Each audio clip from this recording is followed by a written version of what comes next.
O show do Pedro Osmar vai conversar agora com um especialista do tema, a fim de trazer esclarecimentos para os nossos ouvintes.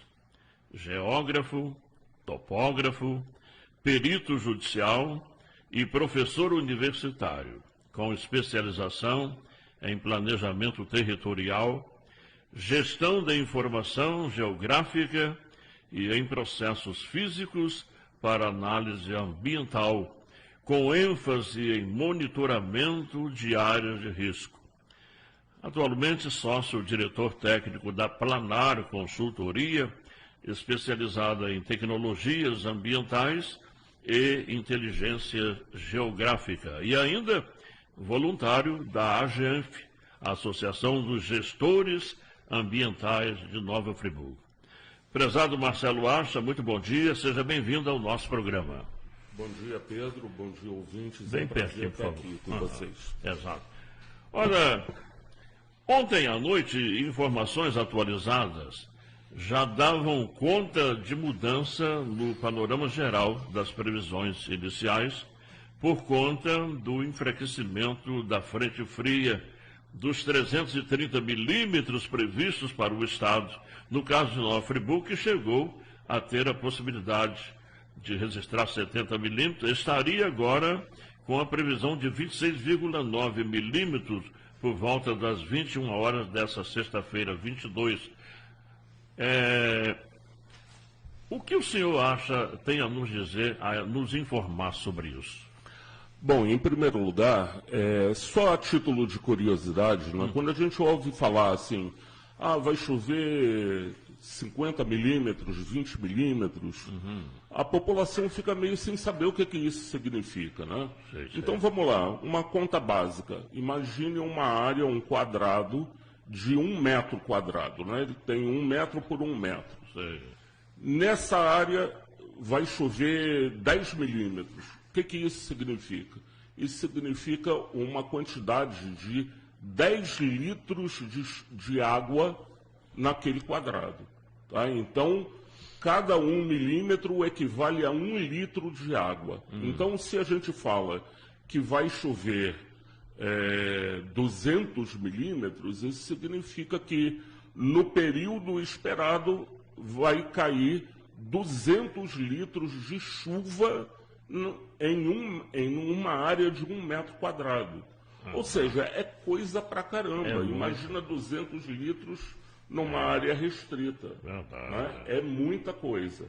Tá? Então, para começar, eu acho que a gente pode caminhar assim para que as pessoas entendam, né, o que significa essa nomenclatura. Né? Bom, depois disso, é preciso que a gente alerte a população que, na meteorologia, tudo ou quase tudo se trata com probabilidade estatística. Então, quando a gente fala em chuvas pesadas vindo para Nova Friburgo e região e tal, isso pode mudar. Tá? Para o bem ou para o mal. Pode vir uma chuva mais intensa do que esperado. Né? Quando a gente fala assim, choveu todo o esperado para o mês de março. O que isso significa? Isso significa que, estatisticamente, estava-se esperando uma média de chuva X e choveu X mais Y, ou 3 vezes aquilo. Né? Mas também pode chover menos. Por que existe essa variação? Por conta das condições atmosféricas. A massa de ar pode se deslocar em direção ao litoral ou mais para o interior do continente. E aí desviar a rota e não passar por aqui, pela nossa região. Por exemplo, previsão meteorológica. Como o próprio nome, é baseado em possibilidades que podem ou não ocorrer, como o senhor disse. É claro que, ao longo dos anos, a tecnologia evoluiu. Mas quais são as possibilidades de acerto? Dispomos de equipamentos com tamanha precisão? Sim, nós temos hoje um radar meteorológico em Guaratiba, no Rio de Janeiro, na cidade do Rio de Janeiro, que atende muito bem aqui a quase todo o estado do Rio. Né?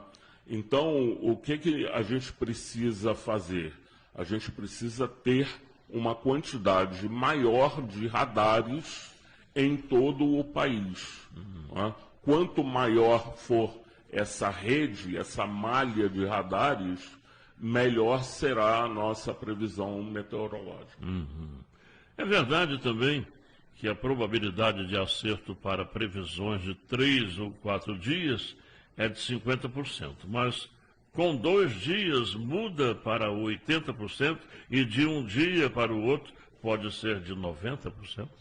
Sim, pode, porque, como eu te disse antes, né, nós trabalhamos com probabilidade estatística. Então, quanto mais o evento se aproxima, maior a probabilidade de acerto. Então, quanto mais a frente fria, por exemplo, essa frente que está se aproximando agora aqui da nossa região, quanto mais ela se aproxima do estado do Rio, melhor nós teremos condições para saber como essa frente vai se comportar. Se ela vai se dirigir para o litoral, se ela vai se dirigir mais para o interior, se ela está ganhando força, se ela vai perder força. Tudo isso a gente fica sabendo quanto mais próximo do evento. As autoridades precisam agir, mobilizar forças e recursos, traçar estratégias. Mas no meio disso tudo, a população acaba ficando atônita. Qual a sua avaliação a respeito, considerando, sobretudo, o caso de Nova Friburgo, em que os traumas de janeiro de 2011 ainda resistem 13 anos depois? Você disse aqui em off comigo que no dia que começou a chover você estava saindo de Friburgo, né? É uma coincidência. Eu tinha um compromisso em Brasília e aí então eu desci para o Rio para ficar na casa dos meus pais para ir de manhã cedo para o aeroporto. Se eu saísse daqui eu não chegaria a tempo, mesmo com o clima tranquilo. Mas eu não chegaria a tempo porque, a não ser, claro, que eu acordasse de madrugada e tal. Mas em relação a todos esses fenômenos, de que forma a gente pode agir? Eu sempre digo que isso é uma responsabilidade de todos.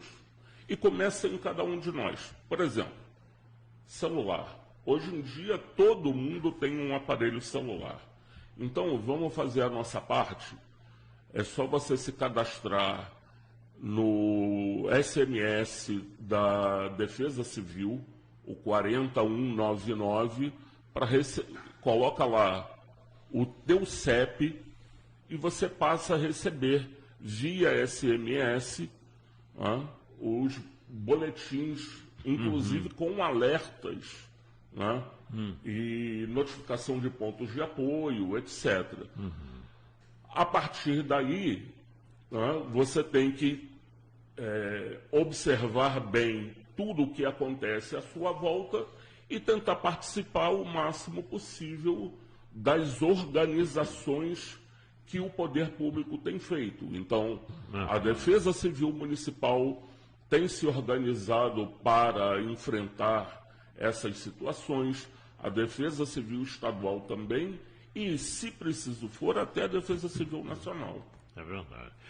Parece não haver dúvidas, essas ameaças serão uma constante num cenário de crescentes desequilíbrios ambientais. As chamadas catástrofes socioambientais climáticas são resultado do desprezo da humanidade pelos históricos apelos para se cuidar do planeta. Qual a sua avaliação?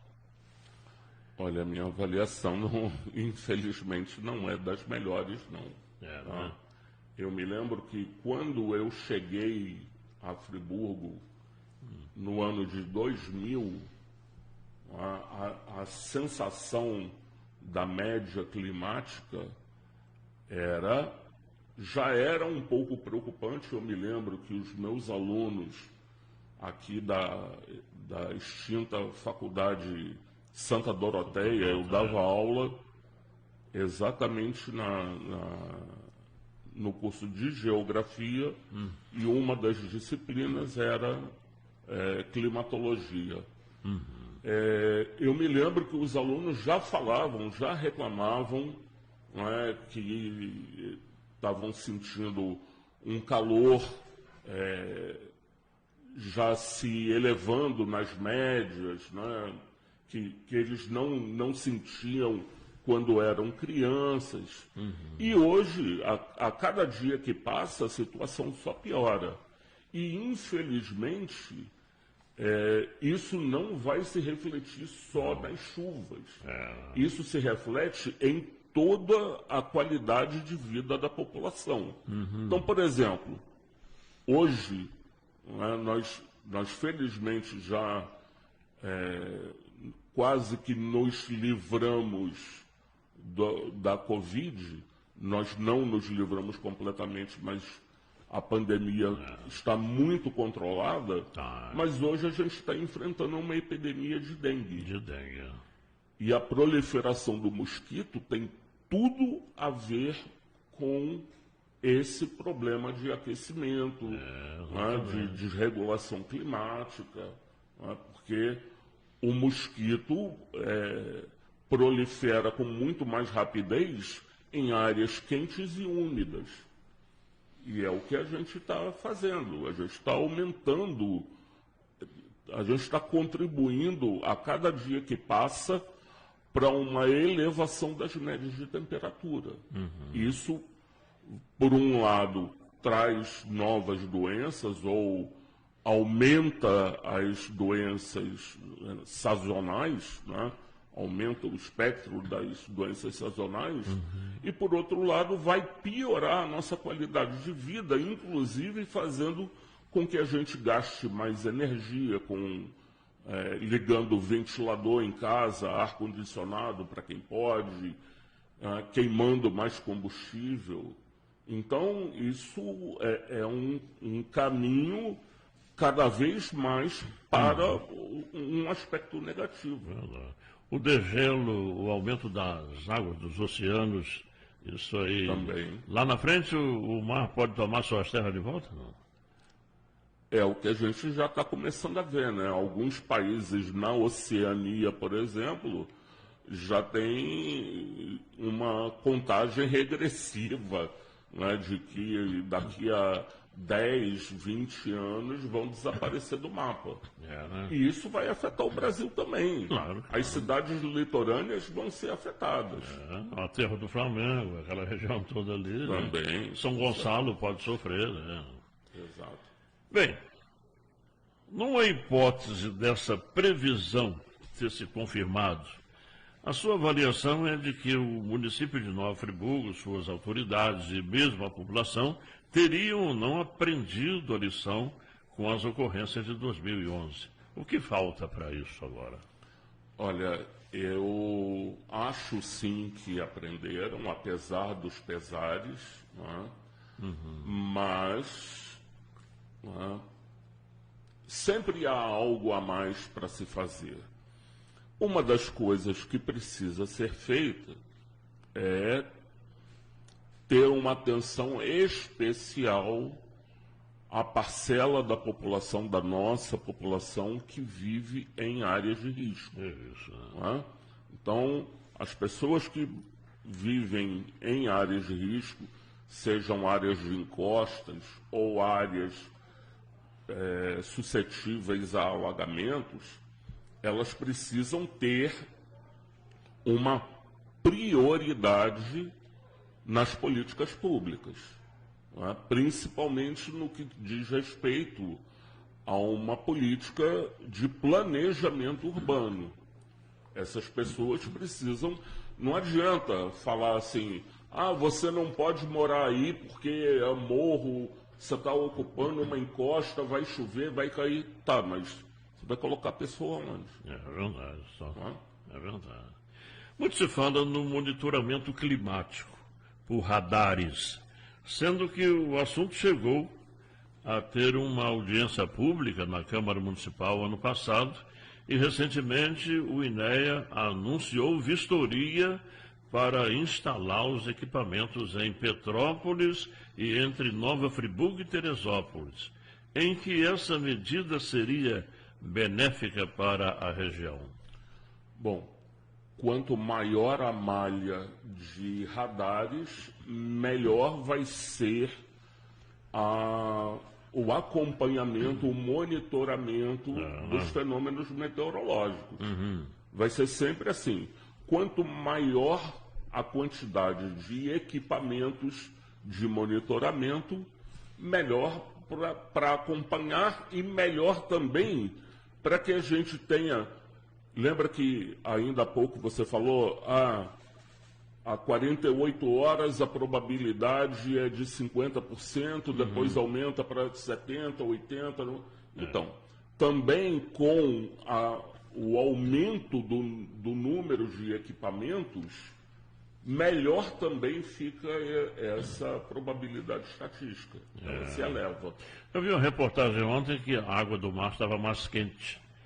E isso pode ter uma evaporação e dar mais chuva, não é mesmo? Sim, porque a massa de ar vai ser... o ar quente sobe, condensa, ele é empurrado para o continente e aí a gente tem a precipitação.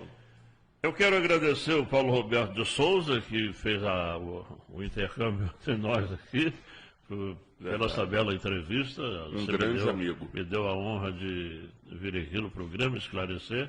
Alguma coisa que eu não tenha te perguntado, você gostaria de falar para a gente fechar? Não, eu creio que não. Eu creio que, falamos tudo. Para variar, você fez todas as boas perguntas. Que bom, então. Muito obrigado pela sua vinda aqui. A gente coloca a nossa emissora à sua disposição para o que você precisar, tá bom? Eu que agradeço e também me coloco à disposição e a AGEANF, a Associação de Gestores Ambientais de Nova Friburgo, que está sempre buscando colaborar com o município na solução desses problemas, também se coloca à disposição não só de vocês aqui na rádio, mas de toda a população friburguense. Muito obrigado, tá? Disponha-se.